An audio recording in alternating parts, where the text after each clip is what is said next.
The British government's tough stance against migrants also affects Ireland, because many refugees move there from Great Britain. But does London have to take them back? Prime Minister Sunak doesn't want to know anything about that. The excavator rolled in the middle of the week, and one by one he picked up the tarpaulins and tents that lined several streets in central Dublin and lifted them into the back of a truck for removal.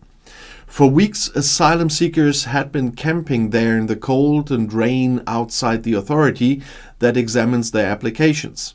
And some of the migrants had just arrived in Ireland, and that from Great Britain.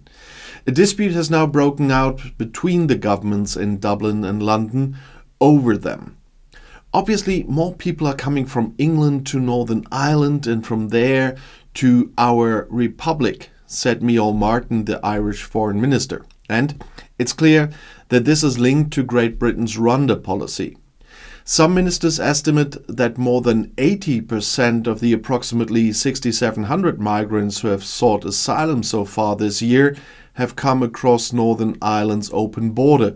That means from the United Kingdom, and that's significantly more than usual. And this makes British Prime Minister Rishi Sunak happy. He sees the numbers that prove that his Rwanda policy is working. Stop the boats was one of his core promises in the election campaign. That means stopping refugees who come to Great Britain via the English Channel, and to do that through deterrence. Migrants who enter without papers should be deported to Rwanda. And after much back and forth, Parliament approved this controversial plan at the end of April. This was despite the British Supreme Court ruling that Rwanda was not a safe third country. But what Sunak sees as confirmation of his domestic policy is creating a testy mood in Ireland.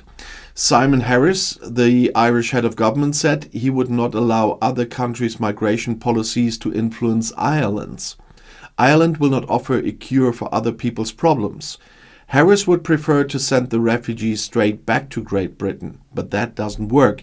Because of this controversial Rwanda policy, the Supreme Court in Dublin had declared Great Britain to be unsafe.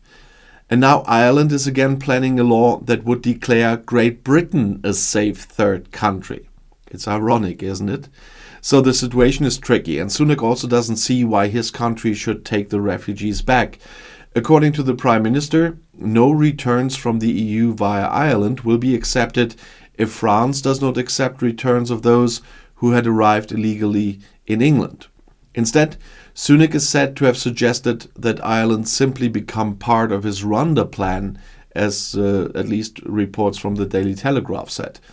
But on the Green Island, understand for neighbours is shrinking. Irish politician Barry Andrews, who represents Dublin in the European Parliament, called for constructive talks. People should try to have adult conversations with one another, and after all, both countries depend on each other when it comes to migration policy. In fact, there is a lot at stake for both Britain and Ireland here. The otherwise hospitable mood in Ireland has been changing for some time now. The country is affected by a serious housing crisis. Only last November, violent riots in Dublin, coupled with xenophobic slogans, shook up politics. And now there was even a brief discussion about controlling the border with Northern Ireland in order to stop these refugees from Great Britain there directly. But Ireland rejected the plan again. After all, keeping the border open was an integral part of the Brexit negotiations in order to avoid a re-emergence of the Northern Ireland conflict. In London, Sunak and his Conservative Party are under pressure. The voters are turning away in droves. So Sunak is clinging to the Rwanda plan as a last-ditch show of strength. But from the opposition's perspective, it's backfiring. The Interior Ministry just released a video that provides insights into the deportation process. Officials ring the doorbell at refugees' homes and transport them in handcuffs and prison vans in preparation for the deportation flights to Africa planned for the summer. And SNP MP Alison Thewlis tore up the video as pathetic fascist nonsense. Her stomach turns when she looks at it, she said. The opposition in Westminster had repeatedly criticized the Rwanda plans as neither practical nor legally secure. At the same time, a number of people demonstrated in London against the transfer of migrants to the controversial BB Stockholm. That's a residential ship with up to 500 beds that is anchored in Portland. In the past, there had been an outbreak of Legionella in the cramped refugee accommodation. An asylum seeker committed suicide on the ship in December, and the police arrested 45 people during these demonstrations. The victims of the muscle flexing in Westminster and Dublin are now the refugees, and their future is initially uncertain. Only a few traffickers probably make a profit now. A refugee told the TV station Channel 4 that he had observed them offering rides to Dublin across the open border to some refugees who had just arrived for, he wants £12,000 or something, or £1,200. And the Belfast-Dublin bus ticket cost less than £20. But if the Labour Party comes to power after the general election in Great Britain, it will immediately want to pull the plug on the Conservatives' Rwanda plan.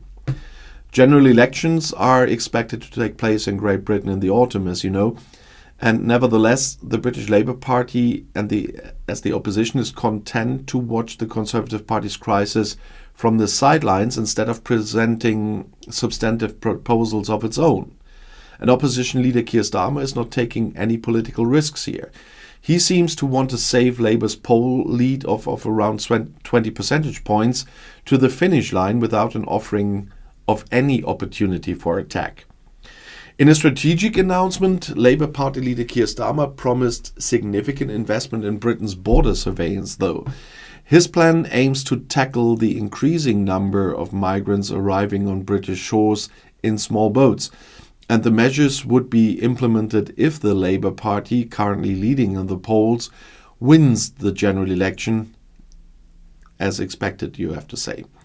Starmer outlined plans to set up this new border security command, staffed by hundreds of investigators, officers and prosecutors.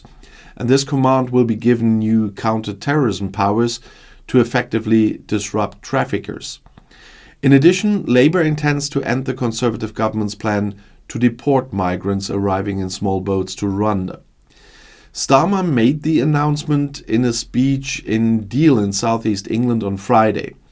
And this location is part of the constituency of Natalie El-Alfiki, who previously switched from the Conservatives to Labour in the same week. With her departure, she is taking a critical look at the migration policy of the current governing party. The plans unveiled by Starmer reflect a major shift in Labour's approach to border policy and migration, promising to develop a more robust system to secure Britain's borders while incorporating humane aspects of migration policy. But the rifts in British Prime Minister Rishi Sunak's Conservative Party are widening. The Tories are fighting each other like rats in a bag, and the responsibility lies with Sunak. That was said by the Conservative mayor of the northeastern English Tees Valley region, Ben Houchen, and he did that on BBC Radio on Thursday. Houchen's re-election was the only Tory victory in recent local elections in England. He had avoided close contact with Sunak during the election campaign and did not wear the traditional blue rosette on his label at the victory celebration. The politician just said he had forgotten her. Yeah, I would have said that too. In the latest survey by the YouGov Opinion Research Institute for the Times newspaper, the Conservatives got 18%. That's now 30% behind the opposition Labour Party. And this is the highest deficit since the chaotic days under short-term Prime Minister Liz Truss in autumn 22. A new parliament must be elected in Great Britain by January 2025 at the latest.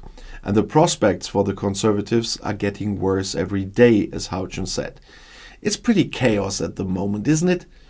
People are not convinced by Labour either, but the Tories would present themselves as a torn party any day. Ultimately, the population does not vote for parties that are not united, do not form a unified front and do not speak to the population, he said. And he's quite right about that. The Conservatives lost almost 500 local council seats and the town hall in the West Midlands region in the local elections. as well as a by-election to the British Parliament in Blackpool in northwest England. And most recently, 2 Conservative MPs switched to Labour. And if you want to know more, the next video is right here in the end screen. I'll see you there. I'll be back.